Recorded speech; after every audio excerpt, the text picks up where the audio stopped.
December 16th, 1944. 1340 hours. Near Bastogne, Belgium. Captain David Steinberg, Chief Medical Officer of the 101st Airborne Division's aid station, heard the distinctive whistle of incoming artillery and threw himself flat against the frozen ground. The shell landed 50 yards away, close enough to shower him with frozen dirt, but far enough to leave him intact. When the ringing in his ears subsided, he heard something that made him forget tactical caution entirely. Someone calling for a medic in German. Steinberg raised his head cautiously and spotted movement in a crater 30 yards away. Two figures in field gray uniforms, one lying still, the other kneeling over him with hands pressed against a bleeding wound. The kneeling soldier wore a Red Cross armband, clearly visible even from distance. A German medic, trapped in no man's land, trying to save a wounded comrade while American and German forces exchanged fire overhead. Every tactical instinct said, "Stay down. Let the enemy medic deal with his own casualties. Don't expose yourself to fire for the sake of Germans who'd been trying to kill Americans hours earlier."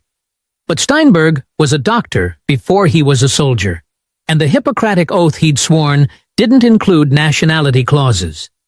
He made a decision that would have gotten him court-martialed if it had gone wrong. "Cease fire!" Steinberg shouted to nearby American positions. "Medical personnel in the open! Hold your fire!" The shooting from American positions stopped. Steinberg stood up, raised his hands to show he was unarmed, and began walking slowly toward the crater. The German medic looked up, saw an American officer approaching, and his face transformed from concentration to terror. He reached for the pistol at his belt with one hand, while keeping the other pressed against his patient's wound, ready to fight or die, but unwilling to abandon the wounded man. "Sanitator!" Steinberg called out in his limited German, gesturing to the Red Cross armband on his own uniform. "Medic! I help!" The German medic's hand froze on his pistol. He stared at Steinberg with an expression of complete incomprehension, as if the American had just announced he could fly.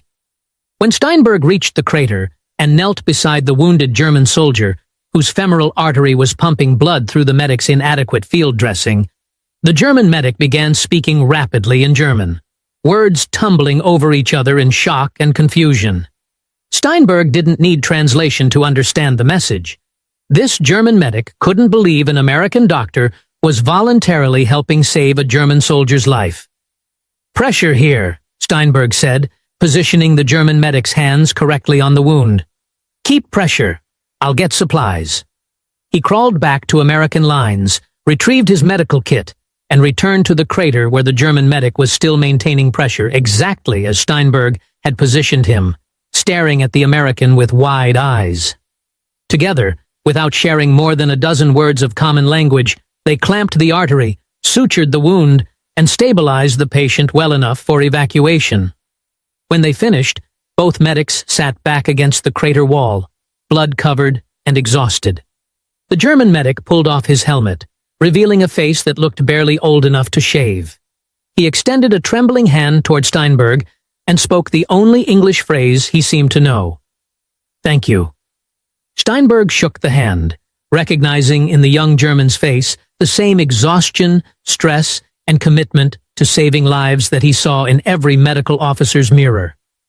"You're a good medic," Steinberg said, knowing the words wouldn't be understood, but hoping the tone would communicate respect. That moment, two enemy medics sitting in a crater, having just saved a life together while their armies tried to kill each other overhead, became the first of thousands of similar encounters where captured German medical personnel discovered that American forces treated them not as defeated enemies, but as fellow medical professionals who shared a calling that transcended national boundaries and military allegiances. The first encounters. When American forces initially captured German medical personnel, the Germans' terror was often immediate and obvious. They expected to be separated from wounded patients and executed or forced to watch while Americans committed atrocities against German casualties. The propaganda had been explicit and detailed about American medical barbarism. Lieutenant Colonel Walter Hayes, commanding a medical battalion attached to the 3rd Armored Division, described capturing a German field hospital near Aachen in October 1944. We entered the facility expecting armed resistance. Instead, we found 3 German doctors, 2 nurses, and maybe a dozen orderlies trying to care for about 40 wounded German soldiers. When we came through the door, the senior German doctor stepped forward and began speaking rapidly in English, explaining who they were, pleading with us not to harm the patients, offering to surrender if we'd just leave the wounded alone. He was shaking, obviously terrified, but trying to protect his patients. I had to physically put my hand on his shoulder and tell him to calm down, that we weren't going to hurt anyone, that we were medical officers just like him. The transformation in German medical personnel's attitudes when they realized American forces actually intended to treat them professionally happened quickly, and was often accompanied by emotional reactions.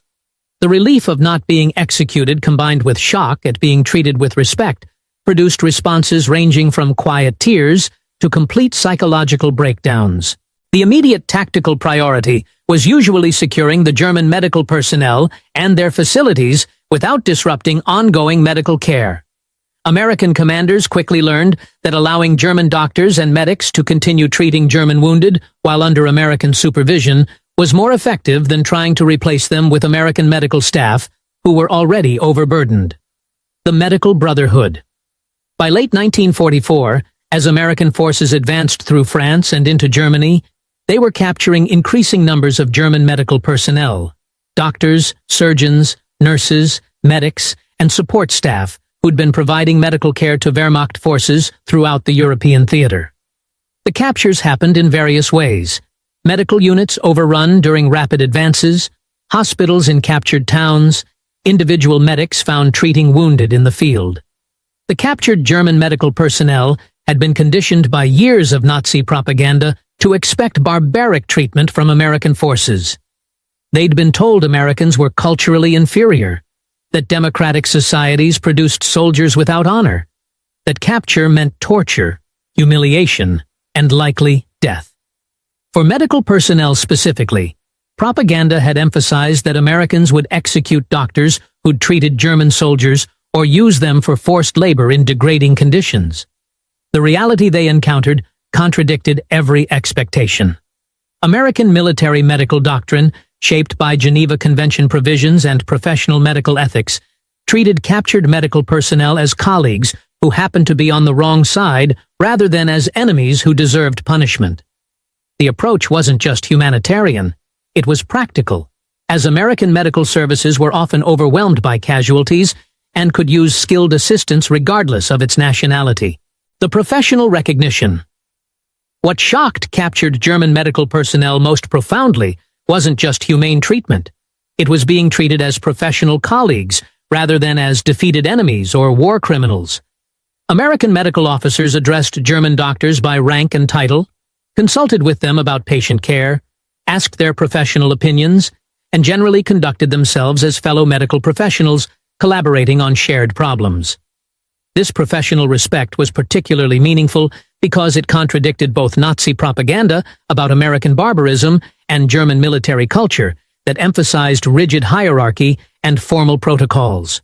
American medical officers' relatively informal approach, addressing even captured enemy doctors with professional courtesy rather than military formality, created atmosphere of collegial cooperation rather than captor-captive relationship.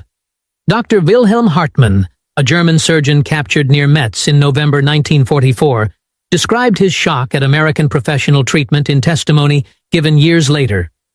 "I expected to be interrogated about military matters, perhaps forced to work under guard in degrading conditions. Instead, the American chief surgeon invited me to observe an operation, a complex abdominal procedure on a German patient. He explained his technique, asked my opinion on approach, and when I suggested alternative method based on my training in Berlin, he actually tried my suggestion and thanked me when it proved effective. He treated me as a colleague, not an enemy.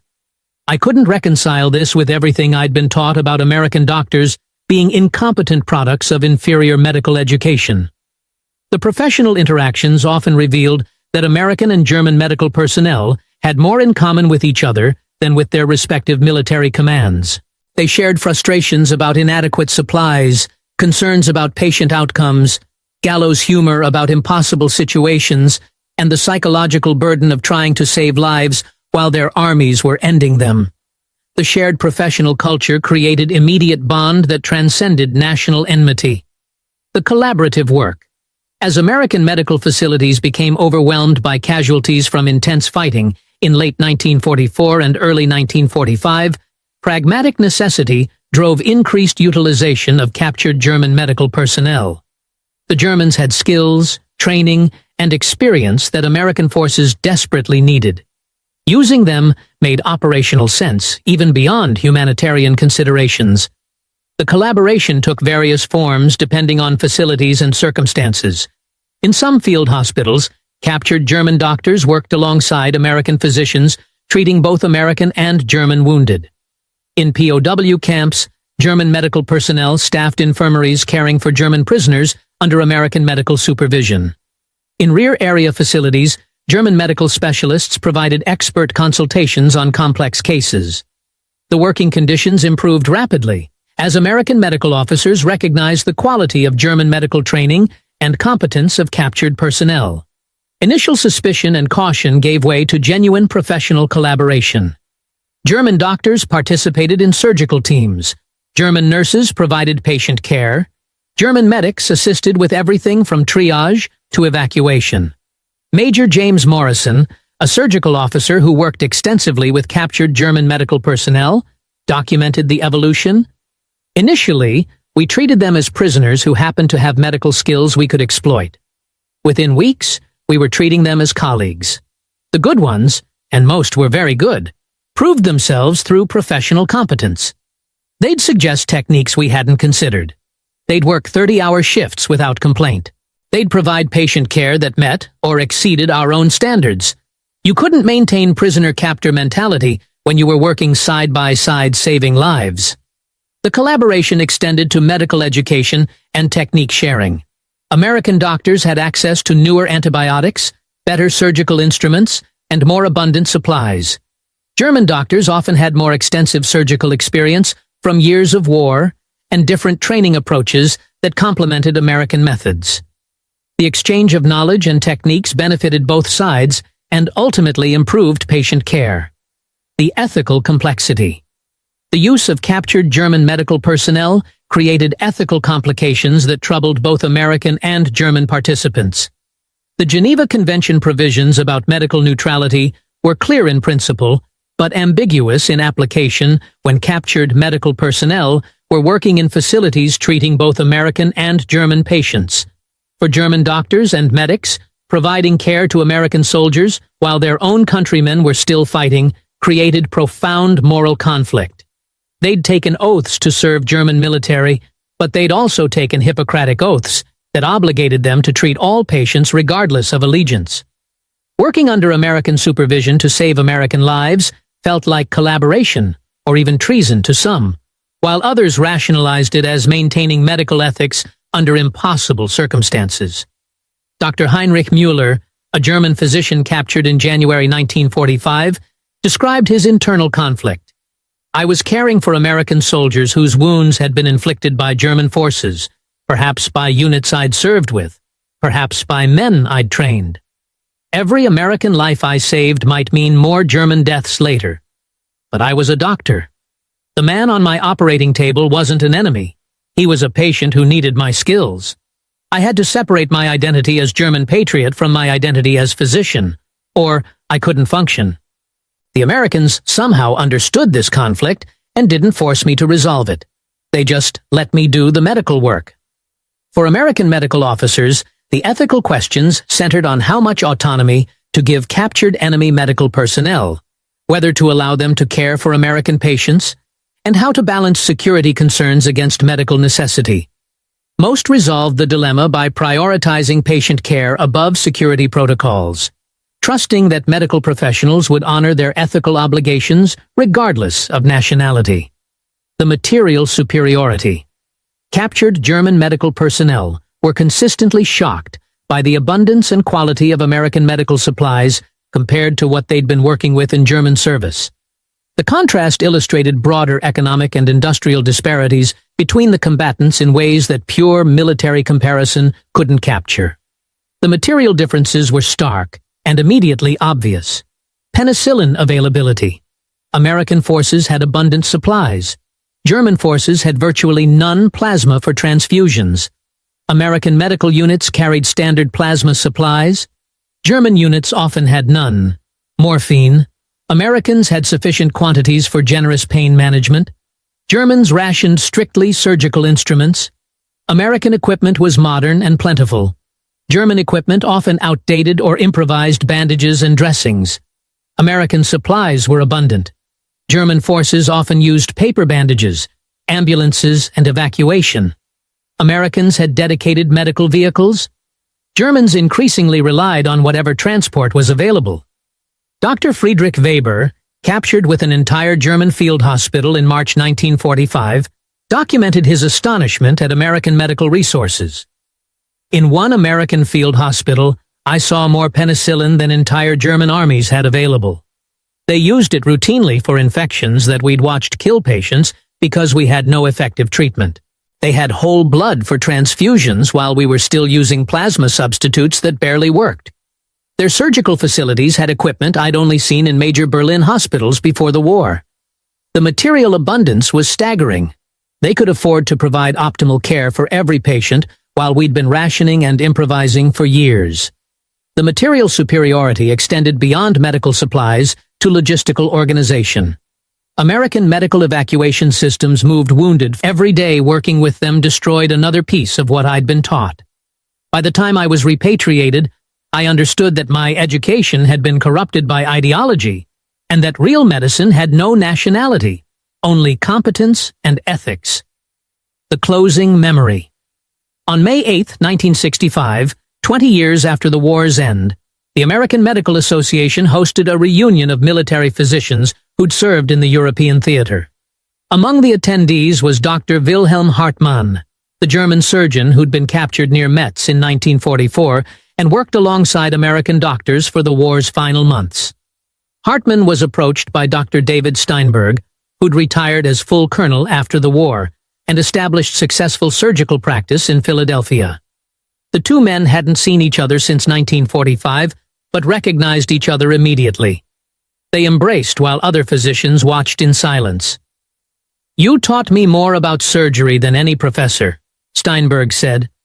"That procedure you showed me for abdominal trauma, I've used it hundreds of times, saved countless lives." "You gave me back my humanity," Hartmann replied, his English fluent after 2 decades of practice. "I'd spent years in military service where everything was subordinated to ideology and national interest. You and your colleagues treated me as doctor first, enemy second, or really, not as enemy at all. You reminded me that medicine exists above politics, that our duty is to patients regardless of what flags their governments fly. That lesson shaped my entire post-war career." The story of German medical POWs being shocked when American doctors treated them like colleagues was never about dramatic battlefield rescues or heroic medical achievements. It was about professional ethics, surviving the worst circumstances humanity could create, about individuals refusing to let war destroy their fundamental identity as healers, and about finding common ground in shared calling that proved from front lines to field hospitals to rear area facilities with efficiency that German medical personnel found remarkable. The systematic approach to medical logistics, treating it as industrial process rather than ad hoc emergency response, reflected broader American organizational competence, the psychological transformation. For captured German medical personnel, the experience of working alongside American doctors and receiving professional treatment initiated psychological transformation that paralleled but differed from the denazification experienced by combat prisoners. The transformation operated through professional identity rather than political indoctrination. The progression typically followed recognizable stages. Initial terror and expectation of abuse gave way to relief at humane treatment.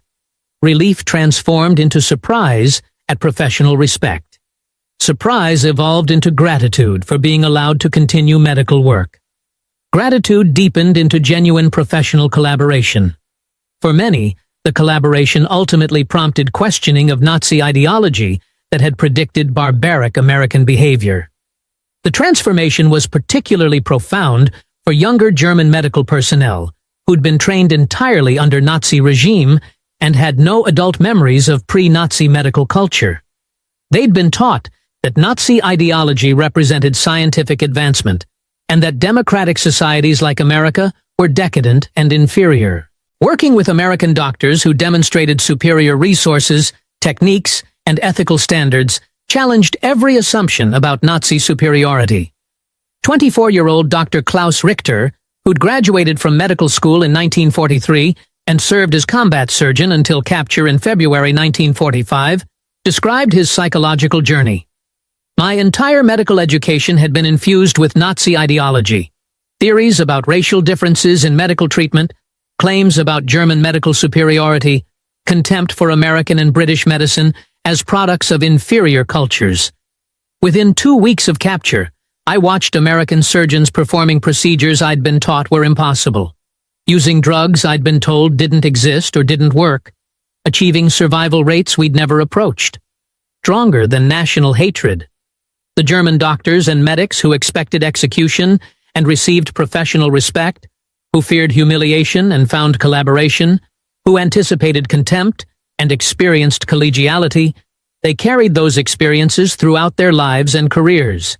They became bridges between former enemy nations, living proof that even total war couldn't destroy human capacity for professional cooperation and mutual respect. And it began with American medical officers who saw captured German medical personnel not as defeated enemies to be exploited or punished, but as fellow professionals who shared commitment to saving lives that transcended the temporary circumstance of being on opposite sides of a war. They proved that medicine's highest calling, alleviating suffering regardless of who suffers, could survive even in the midst of mechanized warfare's industrialized death.